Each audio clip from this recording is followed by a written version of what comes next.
नमस्कार। आज सासवड येथे अखिल भारतीय बैलगाडी संघटनेची पश्चिम महाराष्ट्रातील बैलगाडी मालकांची मीटिंग आयोजित करण्यात आली होती।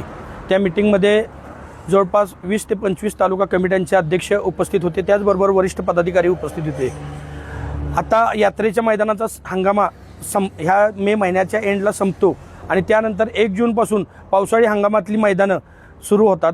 त्या अनुषंगाने मुंबईची जी बैल आहेत ते या ठिकाणी पश्चिम महाराष्ट्रात येतात आणि इथं बैलांची संख्याही भरपूर होऊन जाते। त्या अनुषंगानं अखिल भारतीय बैलगाडी संघटनेच्या वतीनं इथून पुढची होणारी मैदानं ही पश्चिम महाराष्ट्र मर्यादित घेण्यात आलेली आहेत। त्यात सातारा, सांगली, कोल्हापूर, सोलापूर, पुणे आणि ठाणा, रायगड, पालघर या जिल्ह्यांचा समावेश आहे। हा पिढ्यानपिढ्याचा बैलगाडी शर्यतीचा नाद, सातारा छकडीचा नाद हा पिढ्यानपिढ्या ह्या सगळ्या जिल्ह्यांवर प्रामुख्याने चालत होता। त्याच अनुषंगाने ती रूढी परंपरा कायम टिकवत आज सर्वानुमते एक ठराव होऊन आता ही पश्चिम महाराष्ट्र मर्यादित मैदानं आयोजित करण्यात येणार आहेत। याची सर्व बैलगाडी मालक चालक यांनी नोंद घ्यावी।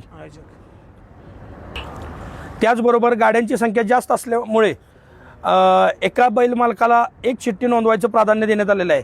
म्हणजे त्याचं जर माझा बैल बाबा जगताप यांच्या बैलासोबत पाळणार असेल तर पैलवान राणाविलास देशमुख वाई कंसात माझ्या बैलाचं नाव सरपंच आणि सार्थक बाबाराजे जगताप सासवड त्यांच्या बैलाचं नाव नखऱ्या अशी एक चिठ्ठी नोंदवली जाईल। एक चिठ्ठी पहिलं त्यांचं नाव आणि नंतर माझं नाव आणि दोघांच्या बैलांचे नाव टाकून अशी दुसरी चिठ्ठी नोंदवली जाईल आणि प्रत्येकाला स्वतःच्या चिठ्ठी पळणं अनिवार्य राहील। हा नियम आज 26/5/2026 पासून लागू करण्यात आलेला आहे। याची सर्व तमाम महाराष्ट्रातील बैलगाडी मालक चालक यांनी नोंद घ्यावी ही नम्रतेची विनंती। आणि आता या पावसाळी यात्रेमध्ये जे भरणारे मैदान आहेत तर आयोजकांना एक विनंती राहील की आदल्या दिवशी चिठ्ठ्या काढत असताना ती चिठ्ठ्या काढायची प्रक्रिया जी आहे ती संध्याकाळी रात्री 10च्या आतमध्ये संपली पाहिजे याची दक्षता त्यांनी घ्यायची आहे। दुसरं असं की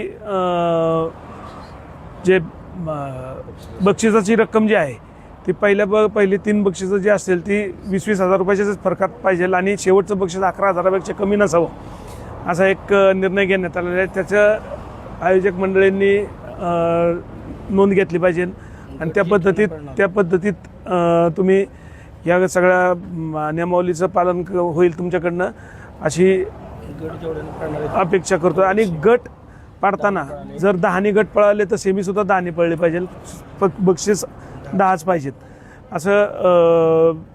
गटात आणि सेमीत आणि फायनलमध्ये गाड्यांची संख्या कमी जास्त नाही झाली पाहिजे असं ठरलेलं आहे।